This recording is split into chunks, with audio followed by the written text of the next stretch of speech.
போட்டித்திருப்படிக்கு மாணவர்களுக்கும் வணக்கம். இன்றைக்கி நம்ம கிளாஸில் பார்த்தீங்கன்னா, இப்போ நம்ம குரூப் 1 மெயின்ஸில் பார்த்தீங்கன்னா, ஜிஎஸ் ஃபஸ்ட் பேப்பரில் பார்த்தீங்கன்னா, நமக்கு வந்து எத்திக்ஸ்னு புதுசாக ஒரு சாப்டர் சேர்த்துருக்காங்க. எத்திக்ஸ் அண்ட் இன்டெகிரிட்டின்னு சாப்டர் சேர்த்துருக்காங்க. அதில் நம்ம இன்றைக்கி என்ன பார்க்க போகிறோம்னா, எத்திக்ஸ்க்கும் மாராலிட்டிக்கும் என்ன டிஃப்ரென்ஸ் அப்படின்னு சொல்லி பார்க்குறோம். அப்போ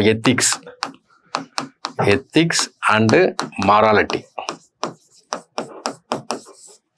அப்போ எத்திக்ஸ் மாராலிட்டி கிட்டத்தட்ட சிமிலராக தான் இருக்கும். ஏன்னா சின்ன டிஃப்ரென்ஸ் இருக்கும்.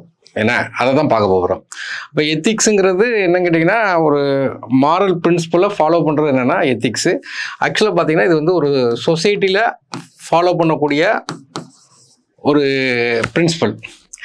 மாராலிட்டின்னு என்னென்னா, தமிழில் இப்போ எத்திக்ஸ்னால் தமிழ் என்னன்னு கேட்டிங்கன்னா அறம். மாராலிட்டிங்கிறது என்ன கேட்டிங்கன்னா, இது எத்திக்ஸ் எப்படி ஒரு சொசைட்டியில் ஒரு பிரின்சிபல் நம்ம ஃபாலோ பண்ணுறோமோ, அதே மாதிரி பார்த்தீங்கன்னா ஒரு மாரல் பிரின்சிபலை இண்டிவிஜுவலாக ஃபாலோ பண்ணுறது. இண்டிவிஜுவலாக ஃபாலோ பண்ணக்கூடியது. இது என்னென்னா தன்னொழுக்கம் அப்படிங்கலாம். இப்போ எத்திக்ஸ்னால் அதான் ஒரு சமூகத்தில் ஃபாலோ பண்ணக்கூடிய ஒரு பிரின்சிபல்ஸு. மாராலிட்டினா ஒரு இண்டிவிஜுவலை ஃபாலோ பண்ணக்கூடிய பிரின்சிபல். கிட்டத்தட்ட ரெண்டுமே சேமாக தான் இருக்கிற மாதிரி இருக்கும். சில இடத்துல டிஃபர் ஆகும். ஏன்னா மாராலிட்டி காந்தி வந்து நிறைய காந்தியுடைய மாரல் பிரின்சிபல் நிறையா இருக்கும். போன குரூப் 1ல பார்த்தீங்கன்னா கான்ஸ்டியூஷன் மாராலிட்டினா என்னன்னு சொல்லி கேட்டிருந்தாங்க. மாராலிட்டிங்கிறத நம்ம தெரிஞ்சுக்கிட்டோம் கொஞ்சம் டிஃப்ரெண்ட். இது நம்ம ஒரு எக்ஸாம்பிளோட பார்த்தா தான் நமக்கு தெரியும். ரெண்டுக்குள்ள வித்தியாசங்கிறது நமக்கு தெரியும். அப்போ என்ன எக்ஸாம்பிள் பார்க்குறோன்னு கேட்டிங்கன்னா, ஏன்னு ஒரு நபர் இருக்கார். இவருக்கு கிட்டத்தட்ட பார்த்தீங்கன்னா ஒரு 55 வயசு இருக்கும். பையனுக்கு ஒரு 21 வயசு ஆகுது. சன்னுக்கு அவனுக்கு வந்து உடம்பு சரியில்லாமல் இருக்குது. ஒரு ஆப்ரேஷன் பண்ணணும். ஆப்ரேஷன் பண்ணும்போது இவர் என்ன பண்ணுறாருன்னா, வெளியே விசாரிக்கிறார். இந்த ஆப்ரேஷன் நம்ம எங்கே பண்ணலாம் அப்படின்னு சொல்லி விசாரிக்கும் போது 2 ஹாஸ்பிட்டலில் தேர்ந்தெடுக்கிறாரு. எக்ஸ்னு ஒரு ஹாஸ்பிட்டலில் சொல்கிறாங்க, இன்னும் கொஞ்சம் பேர் ஒய்ங்கிற ஒரு ஹாஸ்பிட்டலில் சொல்கிறாங்க. இப்போ இவருக்கு வந்து ஒரே பையன், எப்படியாவது காப்பாற்றி ஆகணும். ஆனால் எக்ஸுங்கிறது ஒரு மல்டி ஸ்பெஷாலிட்டி ஹாஸ்பிட்டல், பெரிய ஹாஸ்பிட்டல். இங்கே வந்து அந்த ட்ரீட்மெண்ட்டுக்கு ஒரு 10 லட்ச ரூபா செலவாகுங்காங்க. ஆனால் ஒய்ங்கிற ஹாஸ்பிட்டலில் பார்த்தீங்கன்னா ஒரு 2 லட்ச ரூபா தான் செலவாகுங்காங்க. இவர் வந்து பையனை எப்படியாவது குணப்படுத்தணும். இவர் வந்து பெரிய ஒரு பணக்காரெல்லாம் கிடையாது. ஒரு சராசரியாக மிடில் கிளாஸை விட கீழே உள்ள ஒரு ஏழ்மை குடும்பத்தை சார்ந்தவர் தான். ஒரு விவசாயம் தான் பண்ணிட்டு இருக்காரு. அப்போ இவர் வந்து ஒரு 10 லட்ச ரூபா இவர் வந்து பெரட்டணும். பையனை குணப்படுத்துறதுக்கு ஒரு 10 லட்ச ரூபா பெரட்டினா அவர் ப்ராப்பர்ட்டி ஃபுல்லாக விற்கணும். அவர் கொஞ்சம் விவசாய நிலம் வச்சிருக்காரு, வீடு வச்சிருக்காரு, எல்லாத்தையும் விற்றா தான் அவருக்கு 10 லட்ச ரூபா கிடைக்கும். அப்போ விற்று பையனை காப்பாற்றணும். இதே ஒய் ஹாஸ்பிட்டலுக்கு போனால் அங்கே 2 லட்ச ரூபா தான். அப்போ இவர் என்ன பண்ணுவார்னா, அவர்கிட்ட இருக்க நகை அடமானம் வச்சுக்கிடுவார். சில ஆளுக்கிட்ட கைமாற வாங்குவார்.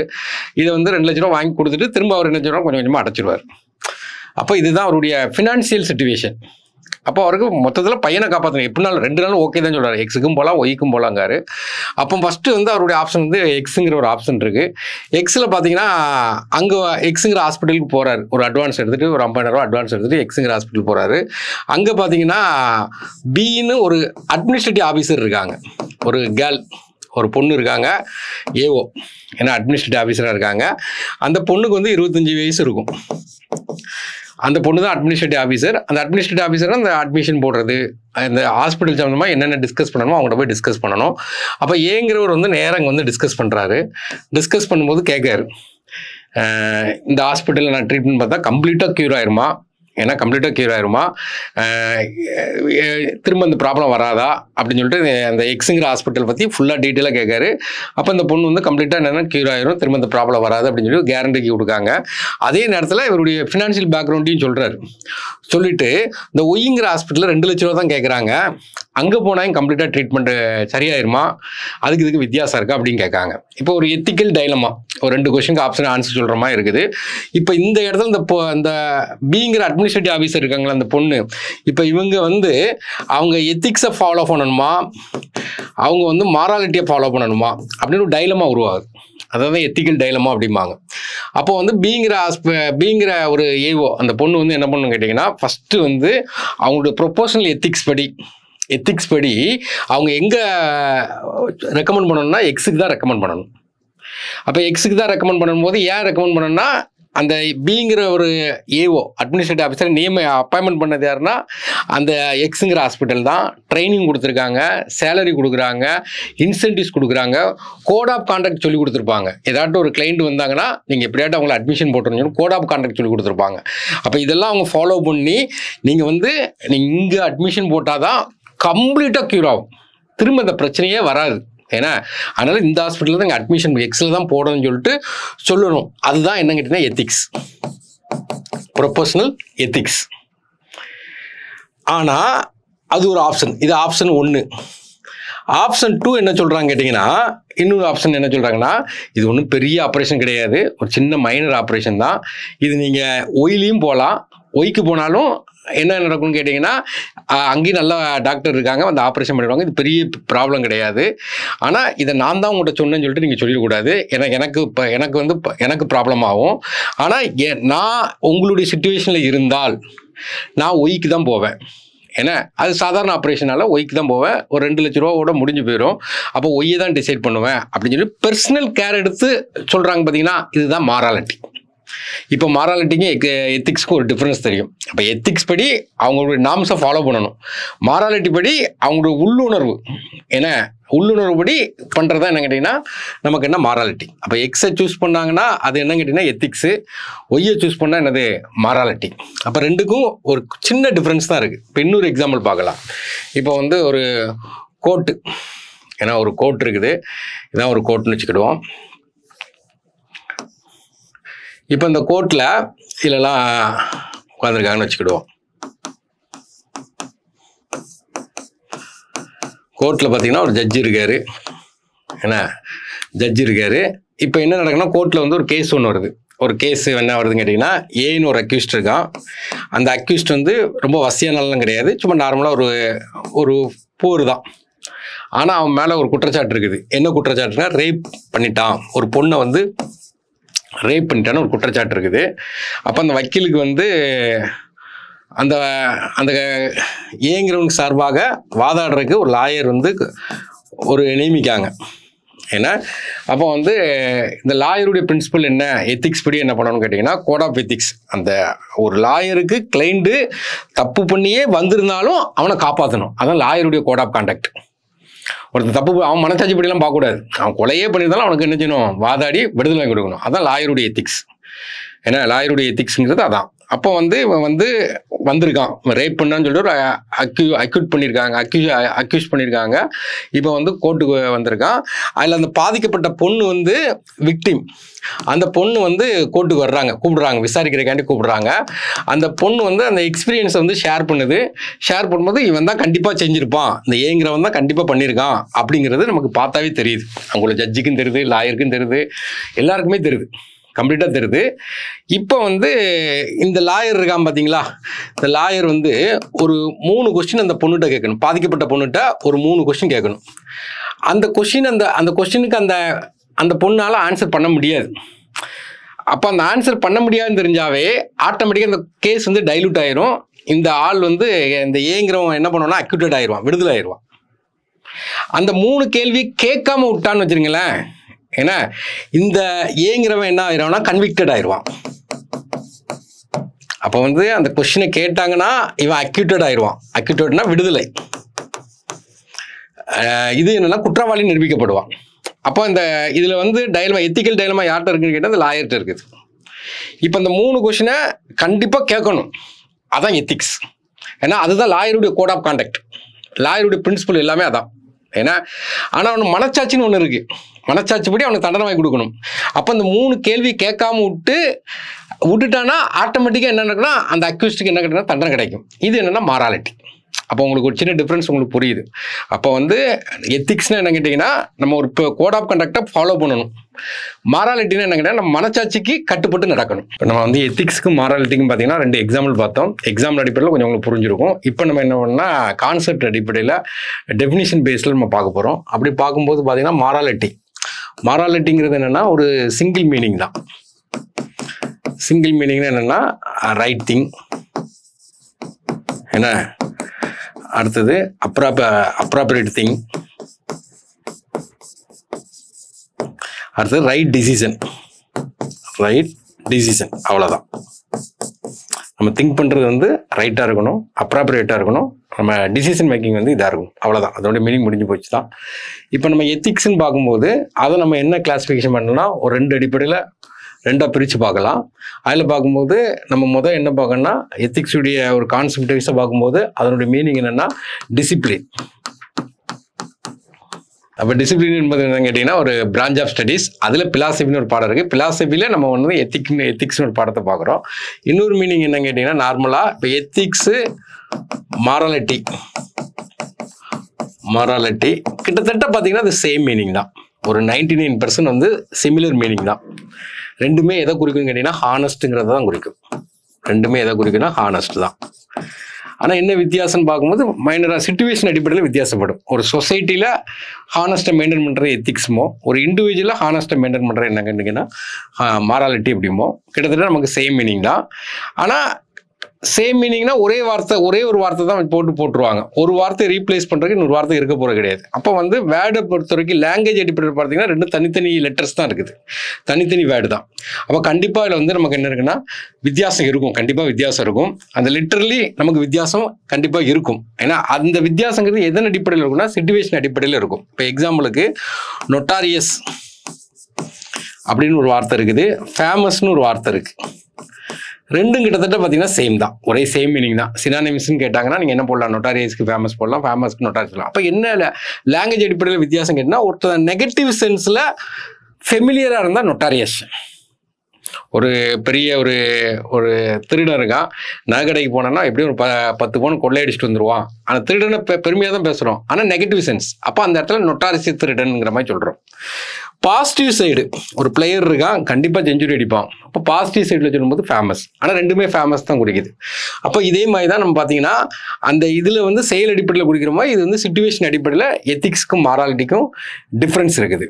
ஏன்னா அப்போ எத்திக்ஸுக்கு மாராலிட்டிக்கு டிஃப்ரென்ஸ். அப்போ வந்து என்னன்னு கேட்டிங்கன்னா நார்மலாக இப்போது எத்திக்ஸுங்கிறது ஒரு வென் டயக்ராம் பார்க்கும்போது ஒரு எத்திக்ஸுக்கு உள்ளே நமக்கு என்ன இருக்குன்னா மாராலிட்டி இருக்குது. அப்போ ஆல் மாராலிட்டி இஸ் எத்திக்ஸு, ஆனால் எத்திக்ஸ் இஸ் நாட் மாராலிட்டி. இப்போ நமக்கு டிசிப்ளின் அதில் பார்க்கும்போது நமக்கு என்னெல்லாம் பார்க்குறோம் கேட்டிங்கன்னா மாரல், டிசிப்ளினில் மாரல், இம்மாரல், நான் மாரல். இப்போ டிசிப்ளினுக்குள்ளே நம்ம பார்க்கக்கூடியது. அப்போ மாரல்னா என்ன கேட்டிங்கன்னா ஹானஸ்ட்டாக இருக்கிறது, சொசைட்டிக்கு ஹானஸ்ட்டாக இருக்குது. இம்மாரல் என்ன கேட்டிங்கன்னா டிஸ்கானஸ்ட்டாக இருக்கிறது. அதாவது குட் திங்கிங்காக இருந்தாங்கன்னா அது மாரல், பேட் திங்கிங்காக இருந்தால் அதுக்கு என்ன கேட்டிங்கன்னா இம்மாரல். அதாவது நம்ம ஆக்டிவிட்டீஸ் வந்து ரைட்டாக இருந்ததுன்னா மாரல் ஆக்டிவிட்டீஸ், ஏன்னா ராங்காக இருந்தால் இம்மாரல் ஆக்டிவிட்டீஸ். நான் மாரல்னால் என்ன அர்த்தம் கேட்டிங்கன்னா நெய்தர் மாரல் நார் இம்மாரல். ஏன்னா ரைட் திங்கிங் கிடையாது, சொசைட்டியை பொறுத்த வரைக்கும் ரைட் திங்கிங் கிடையாது, பேட் திங்கிங் கிடையாது. அப்போ இதுக்கு பேர் என்னென்னா நான் மாரல் அப்படிம்போம். எத்திக்ஸ்க்கு 2 மீனிங் பார்த்தோம். ஒன்று வந்து டிசிப்ளின், அதுக்கு ஒரு டயக்ராம் போட்டு பார்த்தோம். இன்னொரு மீனிங் என்ன கேட்டிங்கன்னா நமக்கு வந்து ethics and morality. Ethics and morality பார்த்தீங்கன்னா 90% கிட்டத்தட்ட பார்த்தீங்கன்னா ஈக்குவலாக தான் இருக்கும். சிச்சுவேஷன் அடிப்படையில் கொஞ்சம் சேஞ்சஸ் இருக்கும், லிட்ரலி அதாவது லாங்குவேஜ் அடிப்படையில் பார்க்கும்போது கொஞ்சம் சேஞ்சஸ் இருக்குன்னு பார்த்தோம். அப்போ இதுக்கு ஒரு வென் டயக்ராம் போட்டோன்னா இப்படி ஒரு வென் டயக்ராம் போடுறோன்னு வச்சுக்கிடுவோம். இது எத்திக்ஸு, இது மாராலிட்டி. அப்போ சில இடத்துல எத்திக்ஸ் இருக்கும், சில இடத்துல மாராலிட்டி இருக்கும். சில இடத்துல ரெண்டுமே பார்த்தீங்கன்னா எக்ஸிஸ்டிங் ஆகும். ஏன்னா எத்திக்ஸும் மாராலிட்டியும் சில இடத்துல ஒரு டயக்ராம் வச்சு பார்த்துருக்கோம். அப்போ எத்திக்ஸுங்கிறது நம்ம என்ன பார்க்குறோம் அப்படின்னு பார்க்கும்போது எத்திக்ஸுங்கிற ஒரு ஃபேக்டரில் பார்க்கும்போது அதில் இது எத்திக்ஸுங்கிறது என்ன கேட்டிங்கன்னா ஒரு எக்ஸ்டர்னல் ஃபேக்டர். அப்போ எக்ஸ்டர்னல் ஃபேக்டர்னால் என்னெல்லாம் வரும் அப்படின்னு பார்த்தீங்கன்னா நம்ம ஒரு ஃபார்முலா இருக்கலாம், அல்லது ஒரு ஆர்கனைசேஷனில் இருக்கலாம், அல்லது பார்த்தீங்கன்னா ஒரு ப்ரொபோஷனல் இருக்குது, பட் சொசைட்டி இதெல்லாம் நமக்கு வந்து ஒரு எக்ஸ்டர்னல் ஃபேக்டரில் வரக்கூடியது, நம்மளை நிர்ணயிக்கக்கூடியது. அப்போ வந்து நம்ம யாருக்குமே பார்த்துருக்கோம் எத்திக்ஸுங்கிறனாவே ஒரு சொசைட்டியில் நம்ம ஃபாலோ பண்ணக்கூடிய பிரின்சிபல் தான் என்ன கேட்டிங்கன்னா எத்திக்ஸ். மாராலிட்டி அப்படின்னு பார்க்கும்போது ஒரு இன்டர்னல் ஃபேக்டர், அது எக்ஸ்டர்னல், இது என்னென்னா இன்டர்னல். அப்போ இன்டர்னல்னு சொல்லி பார்க்கும்போது நமக்கு என்னென்னா நம்மளுடைய மனச்சாட்சி தான் இன்டர்னல் கன்சைன்ஸ். மனச்சாட்சி தான் நமக்கு என்னது இன்டர்னல். இப்போ இந்த எக்ஸ்டர்னல் ஃபேக்டரை வந்து ஃபாலோ பண்ணுறதுக்கு சர்டன் ரூல்ஸ் இருக்கும். இதுக்கு வந்து கோட் ஆஃப் கான்டக்ட் இருக்கும், ஏன்னா கோட் ஆஃப் எத்திக்ஸ் இருக்கும், ஏன்னா ரூல்ஸ் அண்ட் ரெகுலேஷன் இருக்கும். பிறகு பார்த்தீங்கன்னா கான்ஸ்டியூஷன் படி நம்ம வந்து நடக்க வேண்டியது இருக்கும். அப்போ எக்ஸ்டர்னல் ஃபேக்டர் வந்து ஒரு வடிவமைக்கிறதுக்கு நம்ம கண்டிப்பாக சொசைட்டியில் ஒரு இதை ஃபார்ம் பண்ணுறதுக்கு கண்டிப்பாக நம்ம என்ன பண்ணணும், ரூல்ஸ் அண்ட் ரெகுலேஷனை ஃபாலோ பண்ண வேண்டியிருக்கோம். இதே மாராலிட்டியை பொறுத்த வரைக்கும் பார்த்தீங்கன்னா நம்ம மனச்சாட்சி தான் எல்லாமே. அப்போ இங்கே ரூல்ஸ் அண்ட் ரெகுலேஷன் இருக்காது. இப்போ எத்திக்ஸை பொறுத்த வரைக்கும் பார்த்தீங்கன்னா அங்கே பார்த்தீங்கன்னா நம்ம என்ன பார்த்தோம்னா ரூல்ஸ் அண்ட் ரெகுலேஷனை ஃபாலோ பண்ண வேண்டியது இருக்கும். மாராலிட்டியை பொறுத்த வரைக்கும் பார்த்தீங்கன்னா நம்ம மனச்சாட்சி தான் எல்லாமே. அப்போ டிஃப்ரென்ஸை பொறுத்த வரைக்கும் போது ஏற்கனவே ஒரு டிஃப்ரென்ஸ் பார்த்துருக்கோம். அதுக்கப்புறம் இந்த இதை என்ன சொல்லலாம் அப்படின்னு கேட்டிங்கன்னா இது வந்து ஒரு அப்ஜெக்டிவிட்டி. அப்ஜெக்டிவிட்டினா என்ன அர்த்தம்னா ஒரு எக்ஸ்டர்னல் ஃபேக்டர், ஒரு ரூல்ஸ் அண்ட் ரெகுலேஷன் நம்ம ஃபாலோ பண்ண வேண்டியது இருக்கும். இது என்ன கேட்டிங்கன்னா நமக்கு வந்து ஒரு சப்ஜெக்டிவிட்டி. சப்ஜெக்டிவிட்டின்னு என்னன்னா ஒரு மனச்சாட்சிப்படி நம்ம எதுனாலும் பண்ணலாம். மனச்சாட்சி தான் மெயின். இப்போ ஒருத்தர் நான்வெஜ் சாப்பிடுவாங்க, வெஜிடேரியன் சாப்பிடுவாங்க, அவங்கள பொறுத்த வரைக்கும் அது ரைட்ஸ், ஏன்னா அவங்க மனச்சாட்சிப்படி சாப்பிட்றாங்க. அப்போ இதுதான் என்னங்கன்னா ஒரு சப்ஜெக்டிவிட்டி. அப்ஜெக்டிவிட்டின்னு என்னங்கன்னா சேம் ஃபார் ஆல், எல்லாருமே இந்த ரூல்ஸ் அண்ட் ரெகுலேஷனை ஃபாலோ பண்ணணும். சப்ஜெக்டிவிட்டின்னா டிஃப்ரெண்ட், ஏன்னா அது அவங்கவுங்க மனச்சாட்சிப்படி நடந்துக்கிறதுனால டிஃப்ரெண்ட். இப்போ எத்திக்ஸை நீங்கள் ஒரு எத்திக்ஸ்னாவே நம்ம சர்டன் ரூல்ஸை ஃபாலோ பண்ண வேண்டியது இருக்கும், அதான் எத்திக்ஸு. சப்போஸ் அந்த ரூல்ஸை நீங்கள் ஃபாலோ பண்ணலன்னா கண்டிப்பாக உங்களுக்கு என்ன இருக்கும்னா பனிஷ்மெண்ட் இருக்கும். மாராலிட்டின்னு பார்க்கும்போது நமக்கு பார்த்தீங்கன்னா நம்ம வந்து மனச்சாட்சி தான் எல்லாமே ஃபாலோ பண்ணுவாங்க. அப்போ மனச்சாட்சிப்படி நீங்கள் ஒரு தப்பு பண்ணீங்கன்னா அதில் என்ன உருவாகும்னா கில்ட்டி ஃபீலிங் உருவாகும். கில்ட் ஃபீலிங் நமக்கு என்ன செய்யும், உருவாகும். அதாவது ஒரு குற்ற உணர்ச்சி உருவாகும். அங்கே கண்டிப்பாக பனிஷ்மெண்ட் கிடைக்கும். இங்கே நமக்கு என்ன இருக்கும், ஒரு தப்பு பண்ணிட்டோமே அப்படின்னு சொல்லிட்டு மனச்சாட்சிப்படி ஒரு குற்ற உணர்ச்சியாக இருக்கும். இப்போ நமக்கு வந்து எத்திக்ஸு, மாராலிட்டி, ஏன்னா இது வந்து நமக்கு வந்து ஒரு எத்திக்ஸு, இது மாராலிட்டி அப்படின்னு வச்சுக்கிடுவோம். ரெண்டுமே சில நேரத்தில் பார்த்தீங்கன்னா எத்திக்ஸ் அண்டு மாராலிட்டி ரெண்டுமே சில நேரத்தில் பார்த்தீங்கன்னா ரெண்டுமே பார்த்தீங்கன்னா கோ எக்ஸிஸ்டிங் ஆகும். ரெண்டுமே சேம் மீனிங் வரும். நம்ம ஒரு எக்ஸாம்பிள் பார்த்தோம். ஃபர்ஸ்ட் ஒரு எக்ஸாம்பிள், ஹாஸ்பிட்டல். ஏங்கிறவர் பார்த்தீங்கன்னா எக்ஸுங்கிற ஒரு ஹாஸ்பிட்டல் போவார், அங்கே 10 லட்ச ரூபா பேமெண்ட் கட்டணும். ஒய்ங்கிற ஹாஸ்பிட்டல் போனால் 2 லட்ச ரூபா பே பண்ணணும். அந்த எக்ஸுங்கிற ஹாஸ்பிட்டலில் பிங்கிற ஒரு லேடி வந்து அட்மினிஸ்ட்ரேட்டிவ் ஆஃபீஸராக இருந்தாங்க. அவங்க என்ன பண்ணாங்கன்னா எத்திக்ஸ் அடிப்படையில் பார்க்கும்போது அந்த ஹாஸ்பிட்டலில் தான், எக்ஸுங்கிற ஹாஸ்பிட்டல் தான் ட்ரீட்மெண்ட் கொடுக்கணும்னு சொன்னாங்க. ஆனால் மாராலிட்டி அடிப்படையில் பார்க்கும்போது ரெண்டு சேம் ட்ரீட்மெண்ட் தான், நீங்கள் ஒய்க்கு போங்கன்னு சொல்கிறாங்க. ஏன்னா இது நம்ம ஃபஸ்ட்டு ஒரு எக்ஸாம்பிள் பார்த்தோம். இப்போ அந்த பிங்கிற லேடி இப்போ வந்து ஒய்ங்கிற ஹாஸ்பிட்டலே வேலை பார்க்காங்கன்னு வச்சுருவோமே, அப்போ அவங்க எத்திக்ஸ் படி இதுதான் பெஸ்ட் அப்படிம்பாங்க. மாராலிட்டி அடிப்படையில் அவங்க என்ன சொல்லுவாங்க அப்படின்னா இந்த ஹாஸ்பிட்டல் தான் பெஸ்ட்டும்பாங்க. அப்போ அந்த ரெண்டு இடத்துல அவங்க வந்து என்ன பண்ணுறாங்கன்னா கோ எக்ஸிஸ்டிங் ஆகுது. அதுதான். அப்போ சில இடத்துல பார்த்தீங்கன்னா எத்திக்ஸும் மாராலிட்டியும் என்ன ஆகுங்கன்னா சேம் மீனிங்காக இருக்கும். அப்போ அந்த அவங்க ஒயில் வேலை பார்க்கும்போது ரெண்டுமே சீப் ஆயிரும், ட்ரீட்மெண்ட்டும் பக்காவாக முடிஞ்சு போயிடும். இது சில இடத்துல பார்த்தீங்கன்னா எத்திக்ஸும் மாராலிட்டியும் டிஃபர் ஆகும். அப்போ எந்த இடத்துல டிஃபர் ஆகும், ஒரு சின்ன எக்ஸாம்பிள் பார்க்கும்போது என்ன பண்ணிங்கன்னா ஒரு காரில் பார்த்தீங்கன்னா ஒரு 4 பேர் போயிட்டு இருக்காங்க. திடீர்னு கார் வந்து ஃபயர் ஆகுது. அதில் 3 பேர் தப்பிச்சிருந்தாங்க. அதில் டிரைவர் மட்டும் பார்த்தீங்கன்னா ஒரு 80% மேலே பார்த்தீங்கன்னா தீக்காயமாயிருது. அப்போ தீக்காயத்தை பொறுத்த வரைக்கும் 80% தாண்டிட்டாவே பிழைக்கிறது கொஞ்சம் கஷ்டம். அவர் ஆக்சுவலாக பார்த்தீங்கன்னா ஒரு ஹாஸ்பிட்டல் கூப்பிட்டு போகிறாங்க. ஹாஸ்பிட்டல் கூப்பிட்டு போகும்போது இப்போ அவருக்கு பயங்கரமாக வழியில் துடிக்கிறார், தீக்காயத்தில் துடிக்கிறார். கண்டிப்பாக பிழைக்க மாட்டாருன்னு தெரியும். 90% கிட்ட ஆகிட்டுன்னு வச்சுக்கோங்களேன், பிழைக்க மாட்டாருன்னு தெரிஞ்சோன்னா அவரே சொல்கிறாரு, சார் என்னால் பிழைக்க முடியாது, வழியை தாங்க முடியாது, என்ன எப்படியாவது கொண்டுருங்க அப்படிங்காரு. அப்போ அவருக்கு வந்து டாக்டருக்கு வந்து அவர் ஒரு டிசிஷன் எடுக்கார். வெளியே வரும்போது அவங்களுடைய மனைவி பிள்ளைகள் எல்லாரும் இருக்காங்க. அப்போ மனைவி என்ன சொல்கிறாங்கன்னா அவர் பிழைக்கிறதுக்கு 1% காரணம் ரீசன் இருந்தால் காப்பாற்றுங்க, இல்லைன்னா அவரை வந்து கொண்டுருங்க அப்படிங்காங்க. அவர் பாவம் வழியை தாங்கிட்டு இருக்கக்கூடாது அப்படிங்காங்க. பிள்ளைகளும் அதே தான் சொல்கிறாங்க. இப்போ அவருடைய டிசிஷன், அவர் ப்ரொபோஷனல் எத்திக்ஸ் படி ஒரு டாக்டரை பொறுத்த வரைக்கும் பார்த்தீங்கன்னா யாரையுமே கொல்லக்கூடாது, நேச்சுரல் டெத்தை மட்டும் தான் ஏற்றுக்கிடணும். அப்போ ஒரு டாக்டருடைய எத்திக்ஸ் படி, அவங்களுடைய கோட் ஆஃப் கான்டக்ட் படி, அவங்களுடைய கோட் ஆஃப் எத்திக்ஸ் படி, அவங்களுடைய ரூல் ஆஃப் ரெகுலேஷன் படி கண்டிப்பாக அவர் வந்து ட்ரீட்மெண்ட் தான் பண்ணணும், கொல்லக்கூடாது. ஏன்னா கண்டிப்பாக ட்ரீட்மெண்ட் தான் பண்ணணும். அவர் 4 மணி நேரம் உயிரோடு இருந்தாலும் பரவாயில்ல, 3 மணி நேரம் இருந்தாலும் பரவாயில்ல, பிழைக்கவே மாட்டேனாலும் எவ்வளோ நேரம் உயிரோடு இருக்கிறோ அது வரைக்கும் ட்ரீட்மெண்ட் தான் மேற்கொண்டு போகணும். இது வந்து எத்திக்ஸ். ஆனால் அவர் பயங்கர வழியில் கத்துறாரு, எல்லாருமே பண்ணுறாங்க, அவர் மனச்சாட்சி தெரியுது. அப்போ மனச்சாட்சிப்படி பார்க்கும்போது அவர் கூட வேலை பார்க்குற டாக்டர் என்ன சொல்கிறாங்கன்னா வேண்டாம் சார், பிழைக்க மாட்டாரு, நம்ம கொண்டுருவோம் அப்படிங்காங்க. அப்போ மனச்சாட்சிப்படி அவருக்கு வந்து கொண்டுட்டாருன்னு வச்சுங்களேன். அந்த மனச்சாட்சி தான் என்ன கேட்டிங்கன்னா மாராலிட்டி. அப்போ மாராலிட்டி பற்றி அவர் ரொம்ப வேதனை தாங்க முடியல அப்படின்னு சொல்லிட்டு அவரை கொள்றாருன்னு வச்சுக்கிறீங்களேன். இப்போ அவருக்கு வந்து ஒரு குற்ற உணர்ச்சி இருக்காது, ஒரு கல்ட்டி ஃபீலிங் வந்து செய்யாது, கில்ட்டி ஃபீலிங் வந்து அவருக்கு உருவாகுது. அப்போ அவர் வந்து இருக்க முடியாது. ஆனால் கில்ட்டி ஃபீலிங் இருக்காது. ஆனால் கண்டிப்பாக பார்த்தீங்கன்னா அவர் வந்து சில கேஸ் எல்லாம் ஃபேஸ் பண்ணி தான் ஆகணும். என்ன அவர் ரூல்ஸ் அந்த எத்திக்ஸு, டாக்டருடைய ப்ரொஃபஷனல் எத்திக்ஸ் அவர் ஃபாலோ பண்ணல. அதுக்கு சில பிரச்சனைகளை அவர் தாங்கி தான் ஆகணும். இப்போ ஓரளவுக்கு நமக்கு புரிஞ்சிருக்கும் எத்திக்ஸ்னா என்ன, மாராலிட்டினா என்ன. எத்திக்ஸ்னால் ஒரு ப்ரொஃபஷனல் எத்திக்ஸ். ஏன்னா மாராலிட்டிங்கிறது ஒரு பர்சனல் எத்திக்ஸ்.